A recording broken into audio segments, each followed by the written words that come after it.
Hey y'all, welcome back. Today I'm gonna talk to y'all about the CAT test. My kids have already done their annual testing for the year. I'm just gonna give you a little bit of information about what the test is, how, what it's all about. And then I'm gonna talk a little bit about what my kids' grades were. I mean, I don't guess that's something that people normally talk about, but I'm gonna show you what the grades looked like because we have done this test I think we've done it the last 3 years, but I've got the grades from this year and last year, and I'm gonna tell you about like how my girls' grades have changed or the scores on these tests have changed, and just some of my thoughts about this test now that we've done it a few years. So if you are new to my channel, my name's Brooke. Hi, welcome. If you are interested in homeschooling stuff, budgeting stuff, frugal tips kind of thing, that's what my channel is kind of about. If you want to go through and check out some of my videos, you are more than welcome. I did already do a video on these annual testing. I think I did one recently. I know I've done one a year or so ago, but I will link it down in the description and I'll put it as the ending video so you can just click on it as soon as this video is done. And in that video, I give more information about how to take the test, like where to order them, all the different kind of tests you can do. But I'm just going to tell you about this test that we do. So let me just jump right into it. This is the California Achievement Test, the CAT or the CAT. It has nothing to do with California. I am in North Carolina. We are required to do one time a year annual testing and keep those test scores on record. North Carolina is pretty lenient on their homeschooling rules, but this is one thing that we are required to do is the annual testing. We don't have to turn around and turn these scores into anybody, but we are supposed to keep them on record in case they are asked for. So CAT, I have no particular reason that I ordered this one other than it was cheap, and I do have the paper version. We don't do the online. I may in the future, but we just haven't done that. I think I just Googled SAT test because that was what we called them, SAT test instead of CAT test, because I grew up mostly in private school and we called them SAT test. It's not the SATs that you take in high school, so I don't want to call it the SAT even though I'm used to saying that. The CAT, I ordered this one. I think it was just random. I found this one, or maybe some other homeschool mom friends of mine had told me that they were using. I really don't know how I found this one in particular, but I order it through academicexcellence.com. I got these on sale. These were $15 a piece. They're normally $25, but I got them in October of last year. They don't expire, so you can get them any time of the year and then administer them whenever. So I actually ordered these in October of 2023 and then gave the test to my kids in May, and then my high schooler in June of 2024. So there's no expiration. You can order them whenever. I got them on sale, $15. I think you do have to pay the shipping. It was like $4 a piece or $8 total shipping. So something like that. Anyway, you can go check it out. I'll link the website. I get the paper version. They do have an online version. They don't offer anything other than math and language, like language reading and math is the breakdown on their test. My high schooler wants to test on other subjects next year, so I may end up doing this test and another test for her. I don't know if my rising 5th grader will want to do that, but my rising 10th grader, I'm going to call him 10th grader and 5th grader now, she wants to do another test, but I'll probably stick with this just so I can see the way that her test scores are gradually growing up and up like they're supposed to. But we do the paper test. I don't know, old-fashioned. I like the pencil and paper and filling in the little bubble sheet. And it seems to be pretty easy for them. And I don't have to worry about logging into anything or them logging in or having codes or anything. We've got the papers and we can carry it with us and do it, whatever. So it's pretty easy. The time that it takes to do these tests, and I'll just kind of flip through this and show you. Each one is got a different section. And it tells you on the bottom, like, go to the next page, stop, and it's all laid out in the instructions. They send you the instructions for each test. This one was for grades 10, 11, and 12. They're grouped together. My 5th grader, I think hers was, nope, let me find it. I can't find it. I think hers was 4th, 5th, and 6th grade level. So they intend on your student not to know every answer to every question because they're testing them on questions that are above their level just to see if they would know it. So, for example, this one, it gives you each section. This one started off with reading vocabulary, and it was an 11-minute test, and they had 40 questions in that one. So, I'm not going to go into too much detail, but you have each section. It's a little bit of time. I think the highest amount of time on any of this was 44 minutes. 33 minutes, 12 minutes, 13 minutes. Total, it takes like 3 hours or less maybe to do these. So not that hard. I have seen some people say that between this test and other tests that this one is easy, and I'm fine with that. Honestly, unless you are testing for the score and you're trying to get a certain score to turn in for some reason, I don't see what the reason is to stress your kids out on what the score they're getting. If this test is too easy compared to national standards or whatever, I really don't care. We have to do this, and we have to keep this on record that we did it. And I do look at the grades, and I'll talk about that in a minute, to see if they are improving from one year to the next. But honestly, I mean, I don't want to say I don't care, but I really don't care. I don't care how they grade as far as the percentage. It's nice to look on there and show that they are scoring above average. It just makes you feel good as a mom that your kids are doing good. But, average to what? I don't know. This is a national test. Private schools have to do this, these national tests, maybe not this one specifically, and I honestly don't know where they get the averages from, like what all, is this every annual test that every kid does, public school and private school, or is it just the private schools? I really don't care. I'm not trying to compare my kid to other kids. That's kind of the beauty of homeschooling, because you can cater to your kid and make sure that they are learning on their level. So what I mainly look at is to see if their grade level equivalent, where they test at, is getting higher and higher every year, because from one year to the next it should be one grade higher than it was the year before. But I guess it's easy. My kids seem to be okay with it.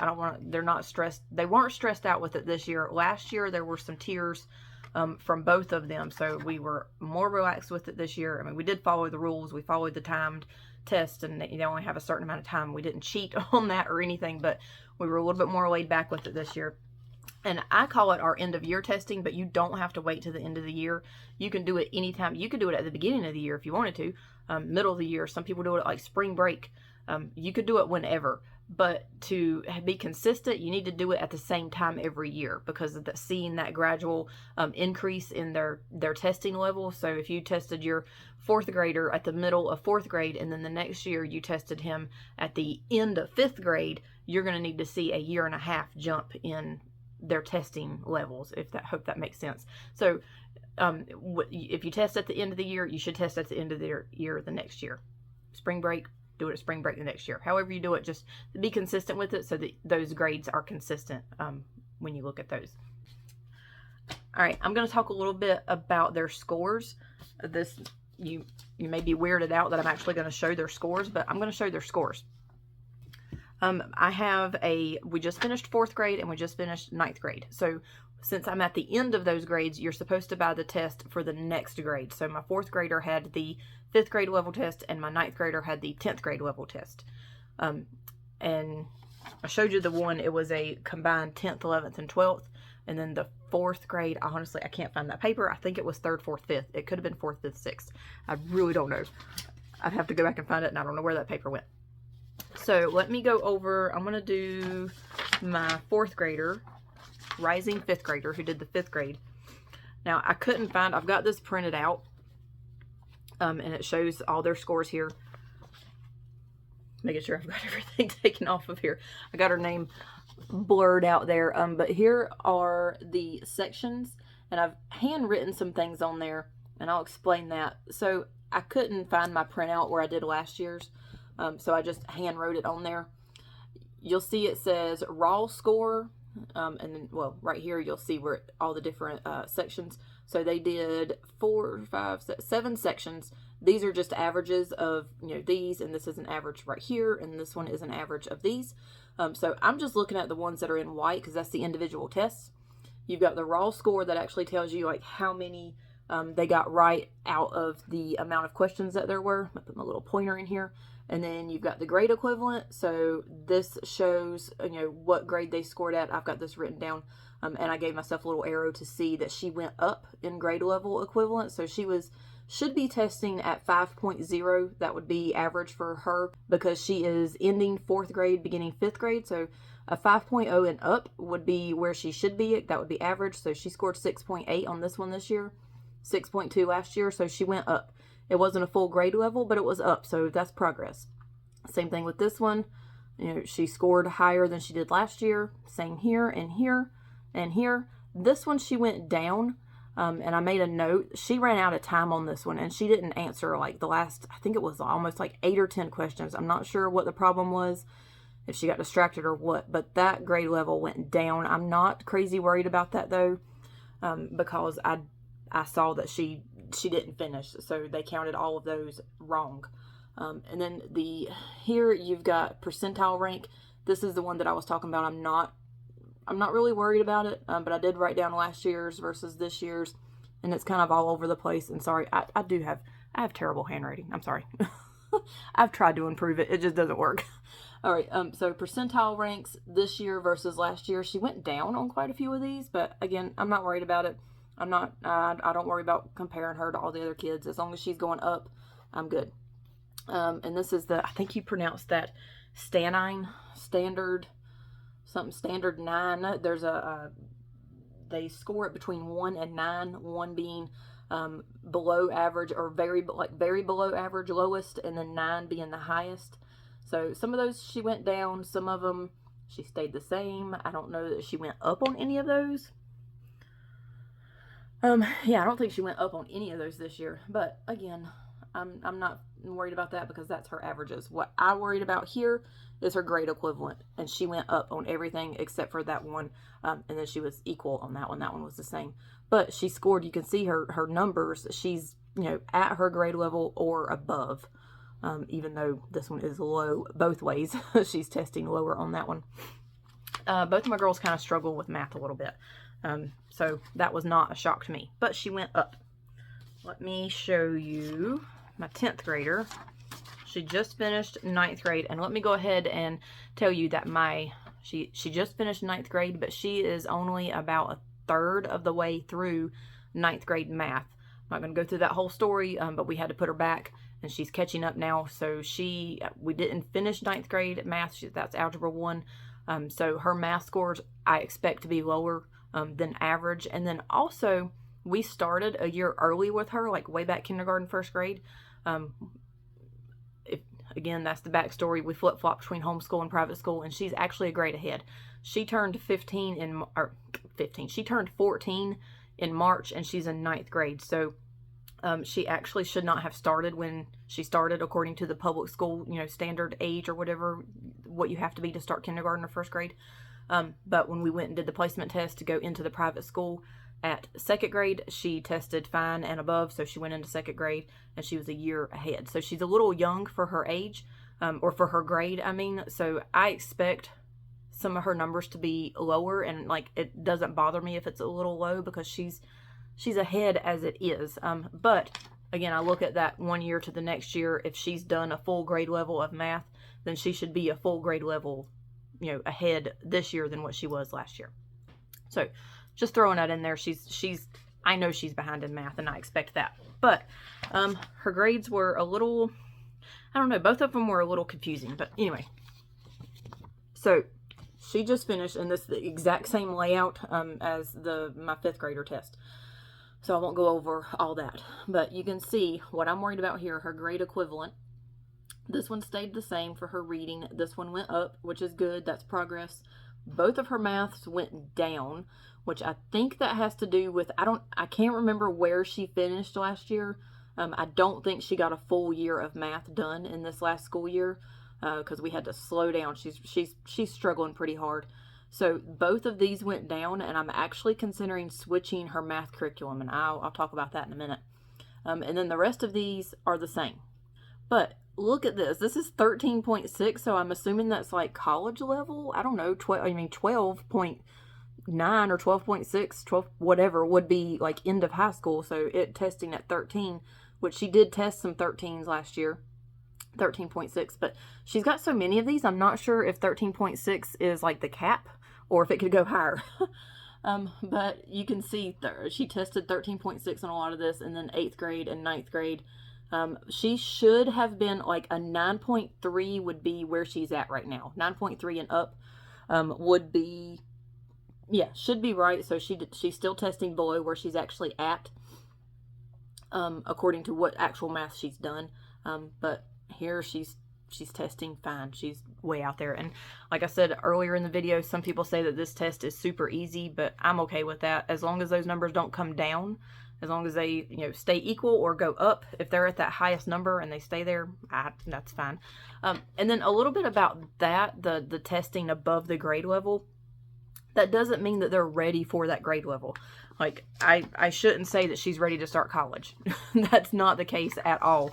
And then, like, my 5th grader, she tested, where'd she go, 7.3 in reading comprehension. That doesn't mean that I should go pick a 7th grade reading comprehension curriculum for her next year.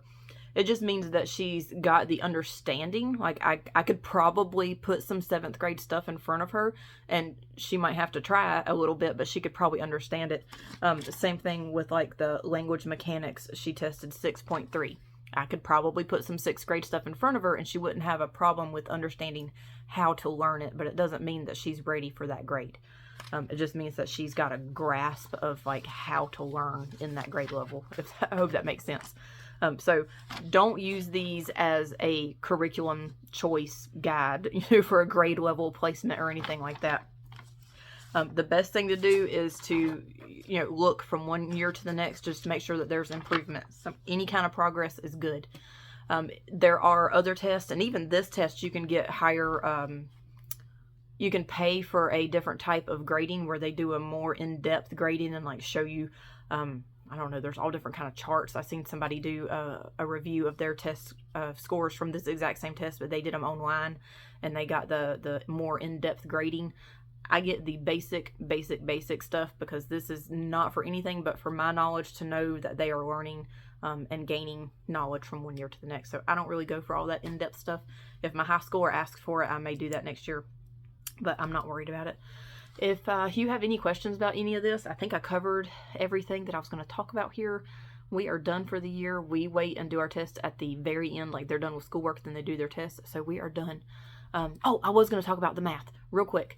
I am looking at Denison Algebra for my high schooler. I've never done that. If you've got experience switching from teaching textbooks to Denison Algebra, let me know your experience. I've been hearing a lot about that, and I'm considering switching. It's just more pricey than teaching textbooks, and we are the budget's tight, so I'm not sure. But if it's going to help my high schooler do, you know, who's struggling with this, if it's going to help her, you know, we'll go for that higher price stuff.